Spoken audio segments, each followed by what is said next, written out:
soporta el sufrimiento. Y es que, hermanos, nosotros como creyentes estamos destinados a sufrir. Y eso es un hecho.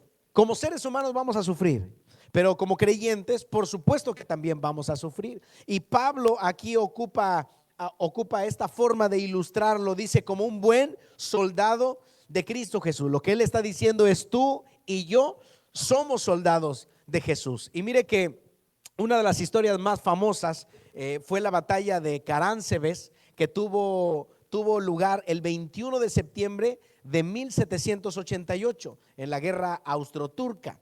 Y la batalla se libró entre las fuerzas austriacas y las fuerzas otomanas en la ciudad precisamente de Caránsebes, en la actual Rumania. Bueno, hermanos, mire, a pesar de que esta guerra estaba planeada, por así decirlo, un bando contra otro, lo cierto es que esta batalla se hizo muy famosa porque las fuerzas austriacas se confundieron y comenzaron a disparar entre ellos mismos a las propias tropas, creyendo que eran los otomanos. Entonces, imagínese usted esta imagen. La confusión fue grande debido a que unas tropas estaban disparando a otras tropas, pero los dos pertenecían a la misma nación. Es decir, que se estaban matando entre ellos mismos. Y la confusión, después se investigó, se debió a que las tropas austriacas habían estado bebiendo y celebrando la noche anterior. O sea que muchos de ellos estaban borrachos, semidormidos. Podríamos decir que ellos estaban confundidos.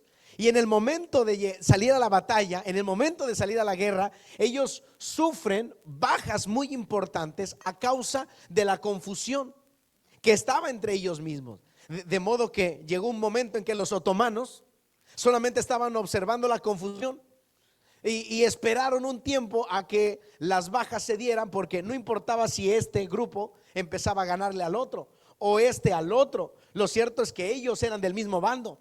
Entonces ellos ahorraron cartuchos, ahorraron bombas, ahorraron granadas, ahorraron tiempo, ahorraron fuerzas y solo se quedaron viendo cómo se mataban unos a otros por la confusión. Cuando llegó el momento, entonces las fuerzas otomanas lanzaron un poderoso contraataque y esto dio la victoria decisiva para ellos. Note cómo las fuerzas austriacas sufrieron grandes pérdidas y fueron obligados a retirarse y a rendirse en esta batalla de Caránsebes, que es considerada una de las batallas más absurdas y confusas de la historia. Hermano, este es un ejemplo clásico de cómo un soldado puede fácilmente ser confundido, y una vez siendo confundido, entonces hacer que pierda la batalla y que lo lleve a la derrota. Pablo le escribe a Timoteo y le explica una gran verdad: soporta el sufrimiento juntamente con Cristo, juntamente conmigo, dice, como un buen soldado, un soldado de Cristo. Yo tendría que preguntar: ¿cuántos soldados de Cristo vemos aquí? ¿Y cuántos de los que estamos aquí son soldados confundidos? Porque tal vez no nos hemos dado cuenta. Pero estar en Cristo, hermanos, esto es una garantía de que podemos llegar a sufrir. Y mire, el detalle es que sin Cristo vamos a sufrir, con Cristo vamos a sufrir, pero con Cristo sufrimos con propósito, sufrimos con una meta, con un plan. Y lo más hermoso es que el Señor está con nosotros. Nosotros tenemos un enemigo, que por cierto también es enemigo de Dios, y este enemigo quiere confundirte. Este enemigo quiere confundirte. Así es que hoy yo quiero invitarte a que le puedas decir al compañero que tienes al lado: qué bueno que viniste hoy. Díselo, qué bueno que viniste hoy. Escucha, bonito predica este muchacho. Mire, si usted se congrega aquí, no me dejará mentir que recibe un buen alimento espiritual. Amén. Sí, por lo menos por compromiso, conteste, hermano. Un buen alimento espiritual. Y con riesgo a equivocarme, Pastor Carlos, ¿quién fue su maestro de homilética? ¿Sí, mi papá? Entonces vamos por la misma línea. Hermanos míos, mire, en esta iglesia usted ha recibido el alimento que necesita. Tal vez no es la palabra que le gusta, y tal vez no es la palabra que usted quiere. Ay, yo quiero esta palabra, pero es la palabra que necesita. Por eso usted ha visto la importancia de la amistad, ha escuchado los aspectos que generan la unidad, ha visto las diferentes áreas para fomentar la unidad y ha podido descubrir las maneras en cómo el creyente experimenta la gracia divina en su vida. ¿Sí hice mi tarea? Amén. ¿Sí se acuerda por lo menos? Porque son mensajes que usted ha visto.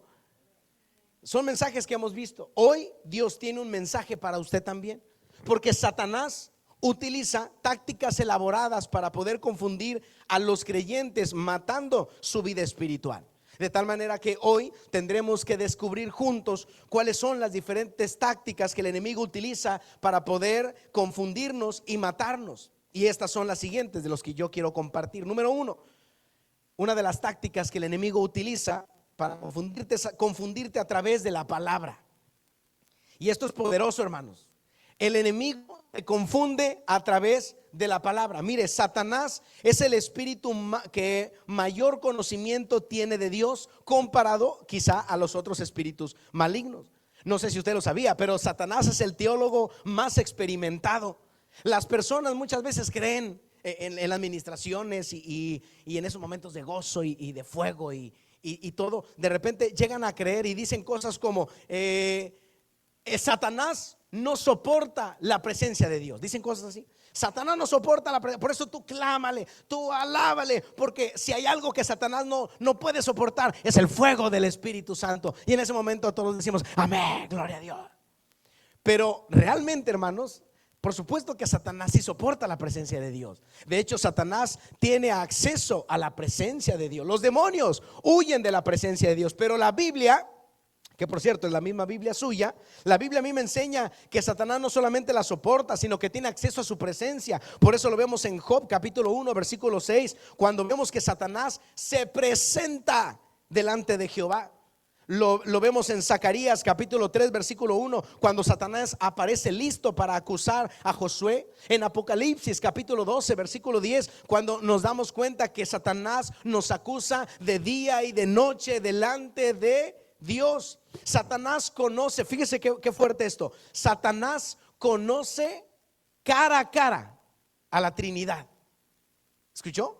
Satanás conoce cara a cara a la Trinidad. Claro, los conoce.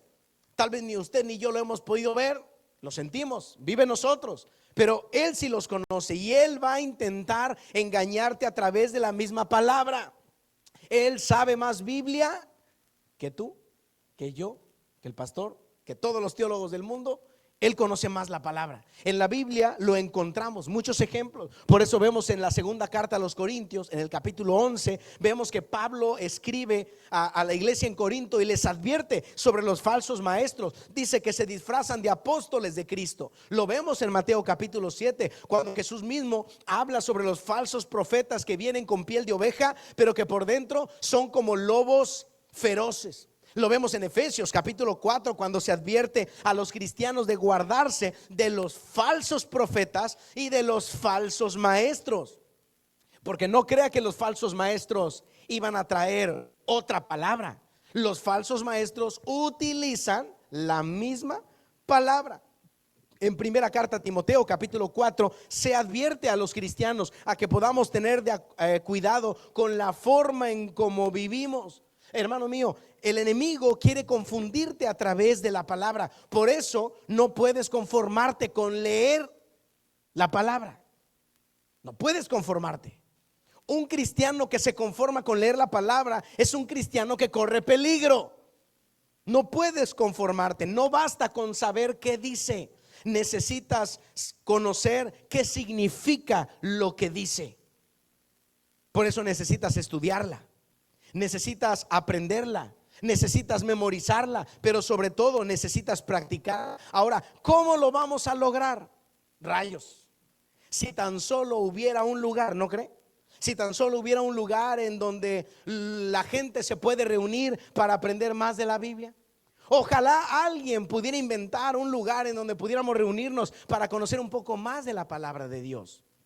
Estas preguntas me suenan mucho a Dora la Exploradora. No sé si usted alguna vez la vio. Pero, qué bien. Pero dado que un niño dijo, sí, voy a omitir cierto comentario que iba a hacer. Más bien ahora voy a decir que había preguntas que Dora hacía ligeramente innecesarias, como por ejemplo, ¿alguien ha visto un florero con flores azules y celestes? Ay, mire, sí, dice la niña. Dora decía cosas como: ¿alguien ha visto un piano? ¿Alguien ha visto un púlpito? Hermanos, ¿alguien sabe dónde pudiéramos aprender un poco más de la Biblia?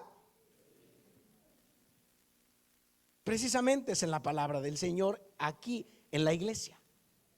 Y mire, Mateo capítulo 4 nos enseña algo poderoso, que el enemigo lo intentó confundir al mismo Señor Jesucristo. Por eso lo vemos que la primera vez el Señor le contesta: escrito está, no solo de pan vivirá el hombre. Pero como Satanás es muy listo, la segunda vez que viene y lo tienta, le dice: porque escrito está, a sus ángeles mandará. Pero hermano, Jesús no es confundido. Y no es confundido porque Jesús no solamente sabía lo que decía la Escritura, Jesús conocía lo que verdaderamente significaba la Escritura. Entonces, ¿tú sabes lo que significa lo que lees? El problema es que muchos se conforman solo con leerla, y eso los que la leen, porque hay gente que no la lee. Hay gente que la lee en los fragmentos que leemos aquí los domingos. Pero es importante poder aprender de su palabra. ¿Y cómo podríamos aprender de su palabra? Mire, no necesito ser psíquico ni profeta para saber que muchos de los que estamos aquí probablemente no asistimos del todo o siempre a las escuelas dominicales. Pero esos son los momentos en donde uno más puede aprender de la palabra. Y no quiero señalar a nadie, pero si tú no estás viniendo para poder aprender lo que significa la palabra, eres un soldado que corre el riesgo de ser confundido. Y esta confusión te llevará a la muerte espiritual. Si llegas a confundirte con la misma palabra que lees, oiga, qué fácil es confundir a aquellos cristianos de cartón, que son aquellos que nada más leen la Biblia en las redes sociales, en versículos que les aparecen. Y lo peor, andan buscando predicaciones de 30 segundos y ocupan lo que vio en esos 30 segundos y lo comparten descaradamente. Bueno, es cierto, no, usted lo puede compartir, pero lo creen. Y hay veces que una persona que tiene otra cultura, que está en otro lugar, que tal vez tiene otra corriente teológica, usted ve algo que le gustó, pero probablemente aquí le enseñaron algo diferente. Y entonces usted viene: no, es que yo escuché que este pastor dijo, y este pastor es, oiga, y la gente se empieza a confundir. Ni siquiera lo conoces, no sabes ni quién es. Él no te conoce a ti, y tal vez si te conociera ni tu pastor querría ser. ¿Se da cuenta? Hermano mío, es importante aprender lo que dice la palabra. El enemigo está ocupando tácticas, y una de ellas precisamente es confundirte a través de su palabra. Pero mire, otra de las tácticas que el enemigo utiliza para poder confundirte y así matar tu vida espiritual es confundirte a través de tus seres queridos. Qué común es esto, hermano. Salmo capítulo 55 del 12 al 14 dice el salmista: no es un enemigo, fíjese, el que me hostiga, porque eso podría soportarlo. No son mis adversarios los que me insultan con tanta arrogancia, porque de ellos habría podido esconderme. Y dice el salmista en el versículo 13: en cambio eres tú mi par, mi compañero, eres tú mi amigo íntimo. Claro, hermanos, porque muchas veces las traiciones y quienes nos afectan son principalmente, no son los de afuera, son los que están dentro, los que están cerca. Por eso la Biblia nos enseña en Job capítulo 2 versículo 9 como la mujer de Job le dice: aún retienes tu integridad, maldice a tu Dios y muérete. Hermano mío, la propia mujer de Job, su mujer lo hostigaba, su propia mujer lo fastidiaba, su propia mujer lo orillaba a hacer algo incorrecto. Su propia mujer ya le colmaba la paciencia. Su propia mujer le estaba timando. Su propia mujer lo estaba desviando. Su propia mujer lo desesperaba. Mire la cara de algunos. Amén. Háblale, Señor. Apódenme Job. El enemigo quiere acabarte, y él va a utilizar a las personas que están cercanas a ti. y va a utilizarlo para intentar confundirte. Ese es el motivo principal por el cual el enemigo intentará confundirte. Lo hará a través de las personas que son cercanas a ti. Y mire, no lo estoy inventando. Es algo que a Satanás le ha funcionado desde hace mucho tiempo.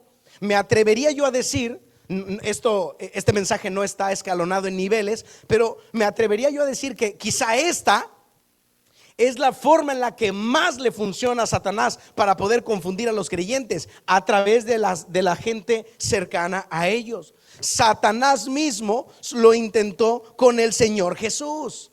Porque en Mateo capítulo 16 versículo 21 aparece el Señor Jesús y dice que a partir de entonces Jesús empezó a decir claramente a sus discípulos que le era necesario ir a Jerusalén, que sufriría por muchas cosas terribles a manos de los ancianos, de los principales sacerdotes y de los maestros de la ley religiosa, que lo matarían, pero que al tercer día resucitaría. El versículo 22 dice que entonces Pedro lo llevó aparte y comenzó, dice esta versión, a reprenderlo por decir cosas semejantes. Y le dijo: Dios nos libre, Señor, ojalá que eso nunca te suceda.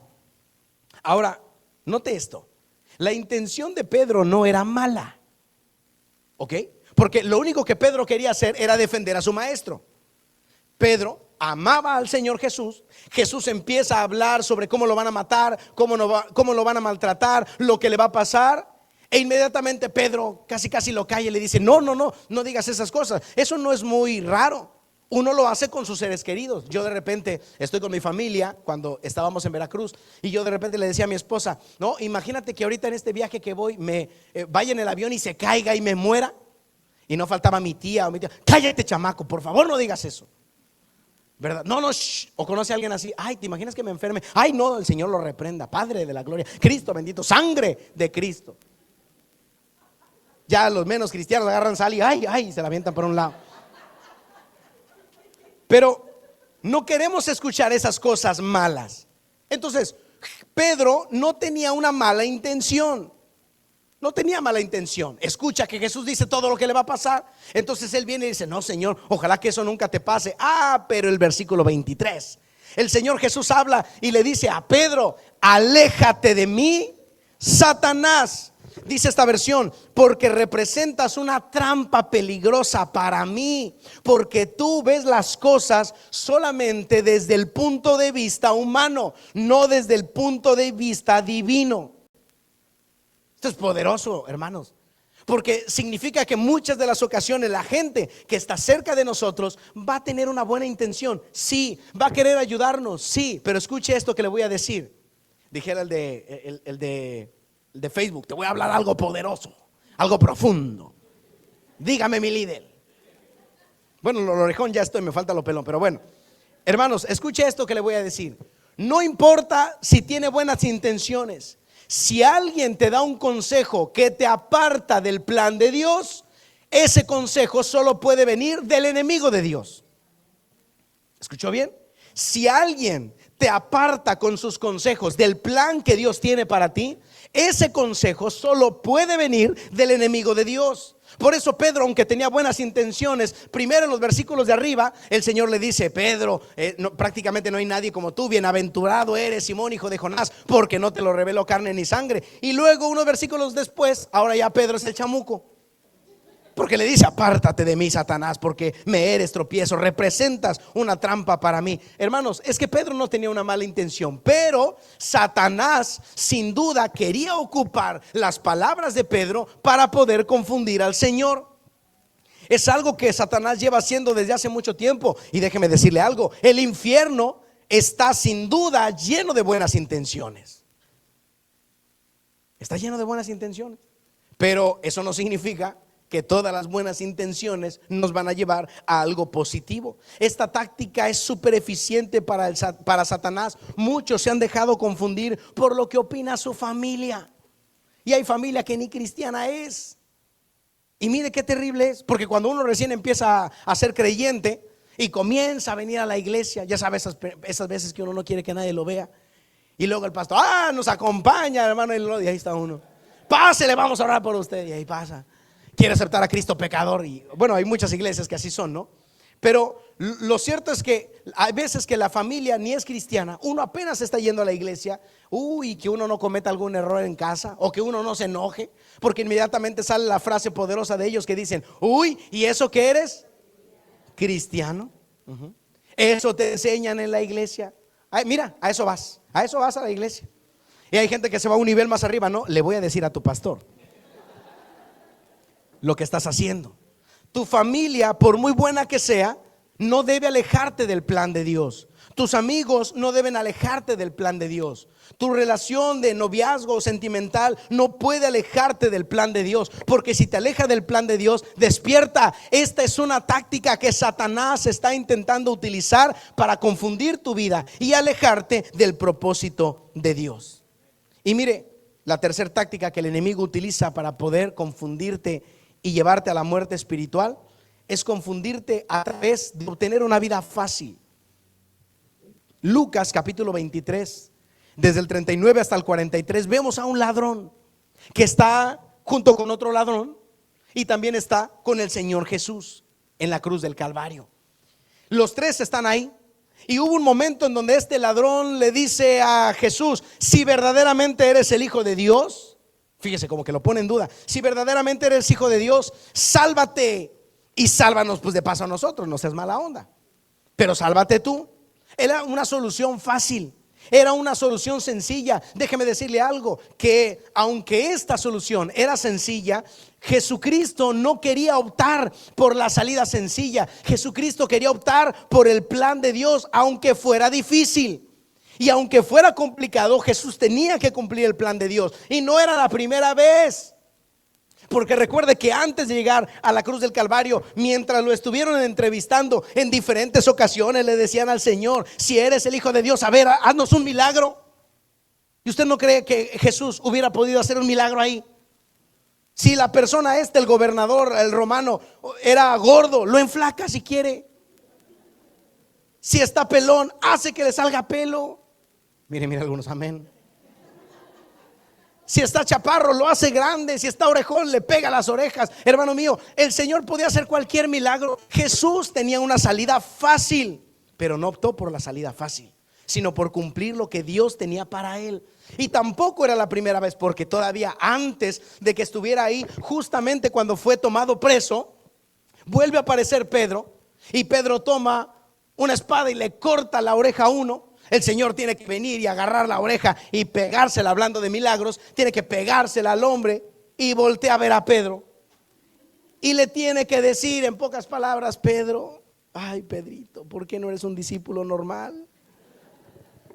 Pedro, ¿acaso no piensas, no crees, no te imaginas, no te pasa por la mente que yo podría en este momento orar a mi Padre y podría Él mandarme legiones de ángeles para ayudarme, para defenderme? Lo que en pocas palabras Jesús le está diciendo a Pedro es: Pedro, déjalos. Si ellos me van a llevar es porque yo estoy decidiendo que me lleven. Lo más fácil es pedir al Padre y Él los mandaría, pero yo no voy a tomar la salida fácil. Y el problema es que muchos creyentes, porque ojo, no tomemos en cuenta a la gente que no conoce de Cristo. Muchos creyentes optan por tomar siempre la salida fácil. Quieren una vida fácil. Piensan que estar en Cristo es una vida fácil. Hermano mío, estar en Cristo es mucho más difícil, porque la Escritura nos enseña que el camino que lleva al cielo y a la salvación no es ancho, es angosto, y no todos entrarán en él. ¿Se da cuenta?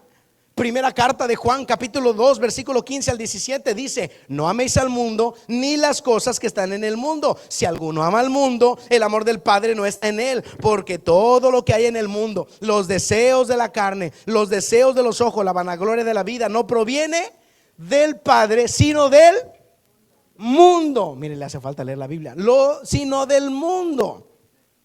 viene del mundo. Por eso Santiago 4:4 dice: oh, almas adúlteras, ¿no sabéis que la amistad del mundo es enemistad contra Dios? Y cualquiera que quiere ser amigo del mundo se constituye enemigo de Dios. Claro, hermano, porque caminar como camina el mundo es lo más fácil. Caminar como camina el mundo es lo más sencillo. Hacerle caso a lo que dice la sociedad es lo más normal.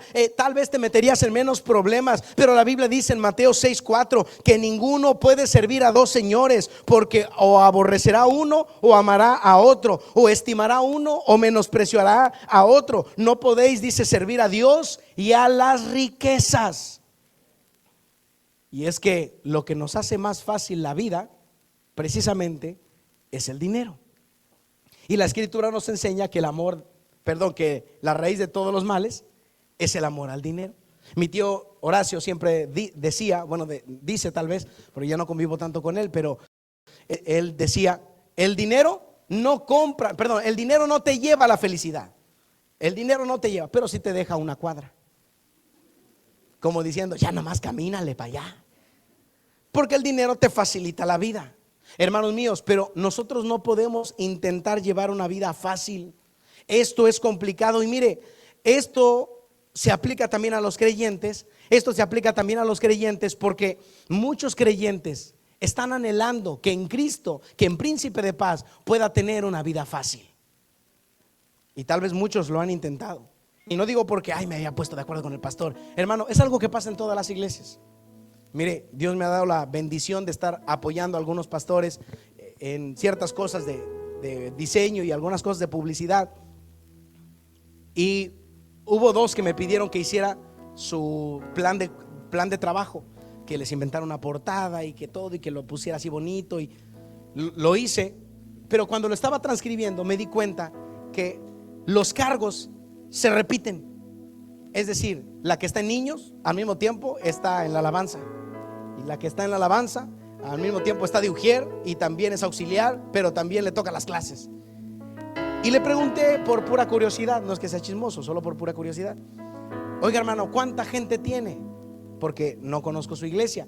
Y me dice: somos como 150, pero el trabajo solamente lo realizan como 10. Y yo estuve tentado a decirle: usted no está agarrando a más gente para trabajar, pero ¿quién soy yo para decirle, verdad? Yo nada más soy el que iba a hacer el programa, y se lo entregué. Otro hermano me enseña el suyo y algo parecido. Y yo tendría que decirle que nosotros intentamos no repetir cargos, sino que nada más tengan uno. Sin embargo, somos poquitos. Y cuando se trata de decir: hermanos, hay que trabajar, vamos a apoyar, siempre son los mismos. Por eso no necesito ponerme de acuerdo para saber que probablemente en Príncipe de Paz, cuando se habla de trabajar, cuando se habla de hacer, cuando se habla de venir, de cooperar, de ir, de hacer, de tener, de poner, normalmente siempre son los mismos. Porque siempre hay uno que otro que le gusta la vida fácil. Venir, sentarse, estar para la foto. Porque qué buenas fotos tienen, estar para la foto y listo, se acabó.